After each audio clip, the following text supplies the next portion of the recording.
Stay tuned. Ahead I'll talk with Joshua Foer about Atlas Obscura Wild Life, an explorer's guide to the world's living wonders. Hi, I'm Dan Skinner, and this is Some Books Considered. Joshua Foer is the co-founder of Atlas Obscura and author of the internationally best-selling Moonwalking with Einstein. He's also the co-author of the #1 New York Times bestseller, Atlas Obscura, an explorer's guide to the world's hidden wonders. He joins us to talk about the latest book he's co-authored, Atlas Obscura Wild Life, an explorer's guide to the world's living wonders. Joshua, welcome to Some Books Considered. Thank you. I'm so happy to be here. Well, let's start with the title of the book because it's Atlas Obscura Wild Life. Not wildlife, not one word, but two. And in the context of this book, that distinction is important. Yeah, so Atlas Obscura exists to inspire a sense of wonder and curiosity about this incredible planet we all share. And we wanted to turn our sensibility on the natural world and highlight and collect essentially the most extraordinary plants, animals, fungi, creatures of this planet. So it's not just wildlife, it is the most wildlife. So there's so much in this book that there's no way we're going to cover all of it. We can just touch on a few interesting points. So give us an overview. I mean, you did a little bit, but give us an overview, a brief look at what readers are going to find in this book.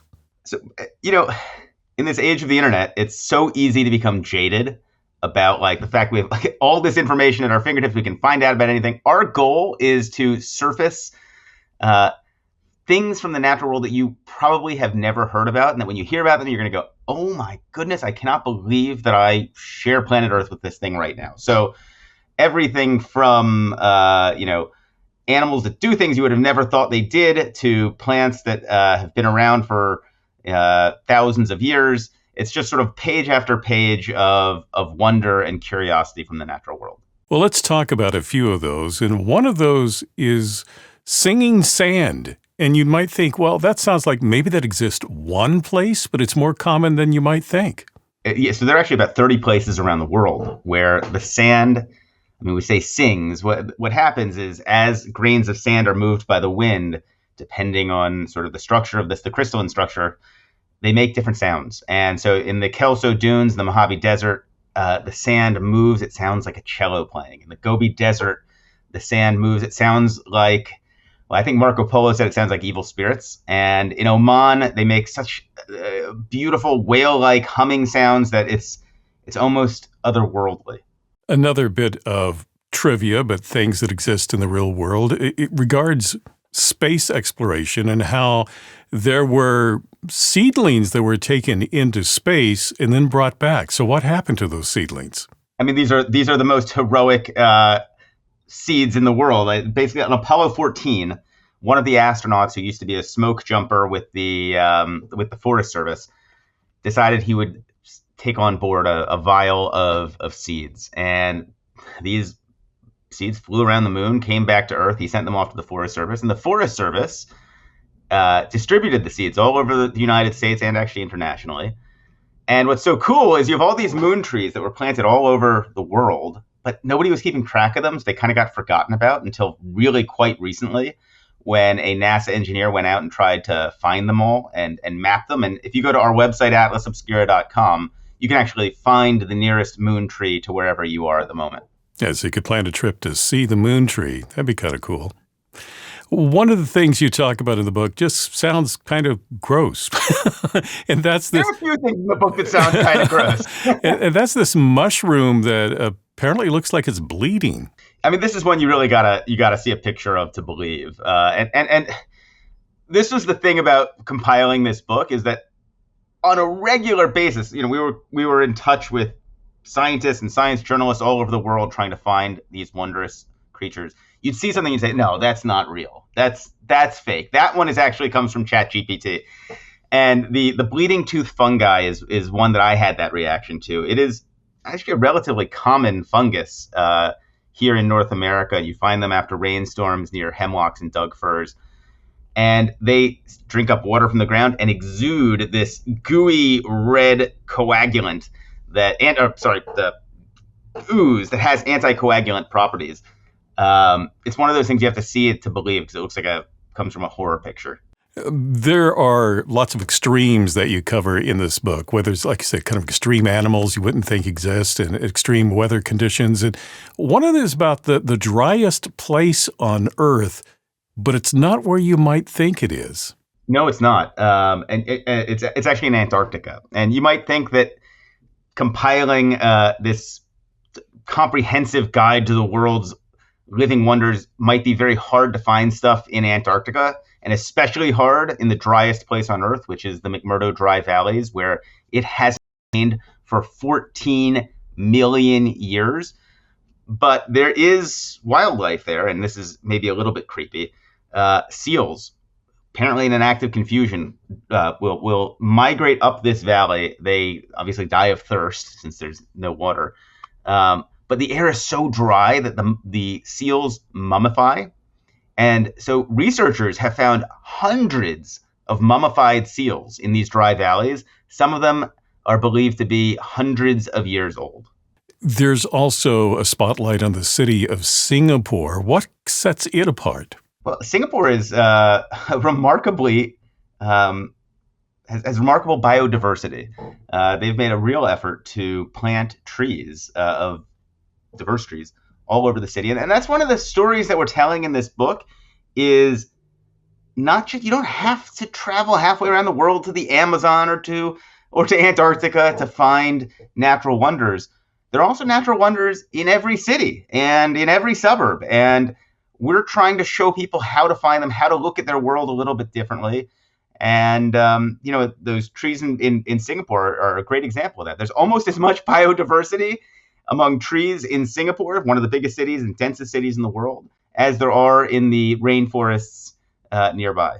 Another place someone could go to if they want to visit the hottest place is in Nevada. But there's also a very rare fish that exists there. Tell us about it. I think you're speaking about the devil's hole pupfish. And this is one of these cases where,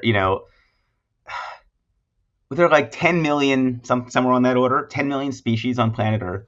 Each one of them has developed their own very unique way of making a living. And there is this tiny little hole in Death Valley where this one species of fish lives. We don't even know how it got into this hole. Scientists argue about it to this day, but there it is, surviving, this one species in this one tiny hole that you can only find there. And, we've got a whole planet filled with all of this uniqueness and diversity. And I would say another one of the underlying themes of this book is see it while you can, because so much of this is threatened both by climate change and just by, human development. And that's an example of just one tiny little thing that is unique and special and, of course, at risk. I'm talking with Joshua Foer about Atlas Obscura Wild Life, an explorer's guide to the world's living wonders. And our conversation continues in a moment. If you're enjoying this discussion, please subscribe, like, and click on the bell so you'll know when I post new interviews. And thank you. Well, another unique creature that exists is in the London Underground, which I had no idea. Tell us a bit about this. Okay, well, it's I think that you're speaking of the London underground mosquitoes. Mosquitoes. We're mostly familiar with the mosquitoes that live above ground that feed on birds and have their own sort of ecological niche based on that. And they sometimes harass us, especially on camping trips in Maine. And there actually is a subspecies of mosquito that became famous during World War II. When you had Londoners moving underground to escape the V-bombs and the Luftwaffe up above, they were getting bitten up like crazy. And it turns out there is a whole subspecies of mosquitoes that is adapted to live underground, which is a totally different ecological niche. They feed on rats, but also especially on humans on subways. And the London underground mosquito, it's actually not unique to London. You can find them underground in subway systems and sometimes in basements all over the world. What are some of the other interesting insects that you cover in this book? I mean, there are so many. I think it was one of the famous biologist, J.B.S. Haldane, was once asked, after a lifetime of studying biology, what could he conclude about the mind of God? He said, well, he must have had an inordinate fondness for beetles, because there are so many and such a rich diversity of beetles and of insects in general on planet Earth that you just have to scratch your head and say, wow. And that's certainly the reaction we're going for with this book. If you ask me to highlight one, maybe I would call your attention to exploding ants. So I think many people are familiar with the fact that ants are social species. They're worker ants and queen ants, etc. And there are at least 15 species of ants in which the worker ants have evolved a unique set of goo-producing glands so that when a threat approaches the colony, these worker ants will essentially kamikaze, suicide bomb themselves. They will squeeze their abdomens until they pop open like a zit, spilling out this yellow, boogerish, spicy, sticky goo that will just stop an intruder in their tracks. And I just find that amazing, that there are suiciding, exploding ants that do this. Another animal that does something you wouldn't think they'd be capable of is this wood mouse. And it does something that apparently only humans do. So it's just us and this wood mouse. Tell us a bit about it. Well, speaking of, dealing with mosquitoes in the Maine woods, if you're out for a hike, you might decide to leave a little stone cairn somewhere so you know how to get back to the campsite. Humans have been doing this for a very, very long time, basically like Boy Scouts in the woods, leaving waypoints. Turns out that wood mice also do this. They will stack up rocks, leave acorns in specific places so that they can help navigate in the meadows where they live. Well, there's so much more in this book we won't have time to talk about. It's fascinating. It includes a lot of pictures and also illustrations to make the, give you that visual experience of being able to actually see what you're talking about. I wonder, you talked about it a little bit at the beginning of this interview, but tell us a little bit more about Atlas Obscura, its mission, and where people can find more information. Great. Yeah, so Atlas Obscura is an enterprise whose mission is to inspire wonder. And we do that on our website, atlasobscura.com, where we have original science journalism and geographical journalism every day about the wonders of the world. We do it on our number one podcast. It's the number one travel podcast in the world, Atlas Obscura. It comes out every day. We do it also through books, through Wild Life, and through a whole series of books we've published over the last few years, including Gastro Obscura and Atlas Obscura.